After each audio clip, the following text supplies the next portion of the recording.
السلام علیکم دوستو، میں ہوں سہیل علی اور آپ دیکھ رہے ہیں history with Sohail YouTube channel.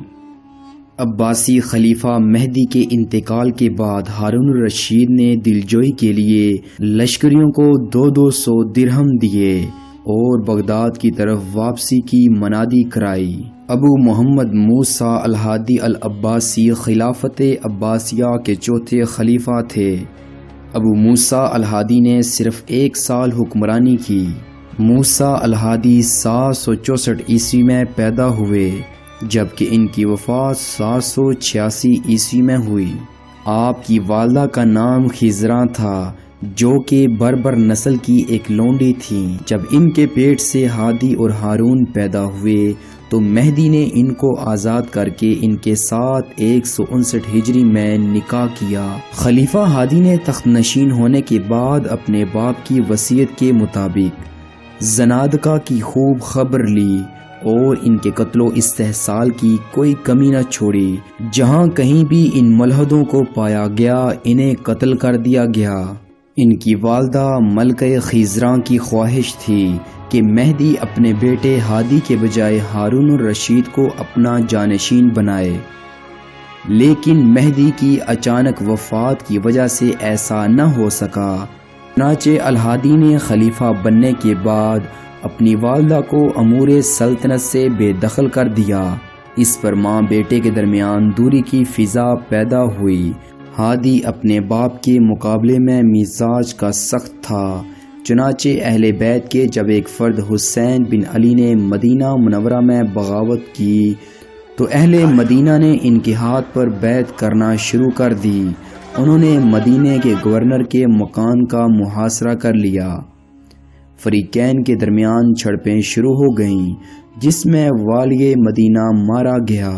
اس کے بعد حسین بن علی مدینے سے روانہ ہو کر مکہ معظمہ پہنچے اور منادی کرا دی کہ جو غلام ہمارے پاس آئے گا ہم اس کو آزاد کر دیں گے۔ اس ندا کے سنتے ہی غلاموں کا ایک گروہ ان کے پاس آ کر جمع ہو گیا۔ اسی دوران چند لوگ خاندان خلافت عباسیہ کے حج کو آئے ہوئے تھے۔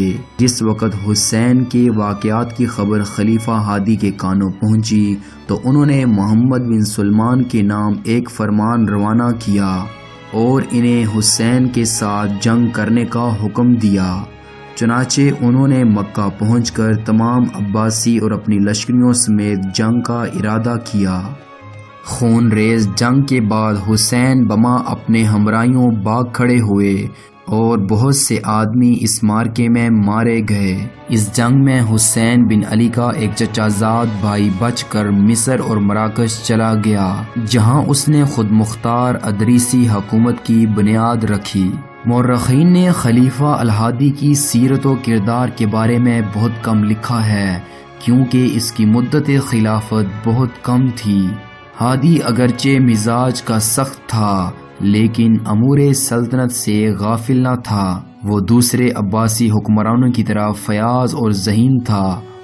خلیفہ المہدی کی وصیت کے مطابق ہادی کے بعد ہارون الرشید نے خلافت سنبھالنی تھی، لیکن ہادی نے اپنے بیٹے جعفر کو اس کی جگہ ولی عہد نامزد کرنا چاہا اور اس کے لیے ہارون الرشید پر دباؤ ڈالنا شروع کیا۔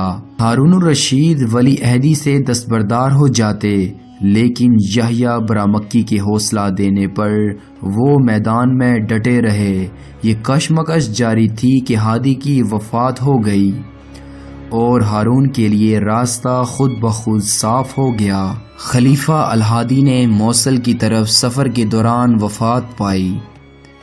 ان کی وفات کے بارے میں مختلف آراء پائی جاتی ہیں۔ ہادی ہارون کو ولی عہدی سے ہٹا کر اپنے بیٹے جعفر کو ولی عہد بنانا چاہتا تھا۔ ہادی کی والدہ خزراں کو جب اس کا پتہ چلا تو خزراں نے ایک لونڈی کے ذریعے ہادی کو زہر دے دیا۔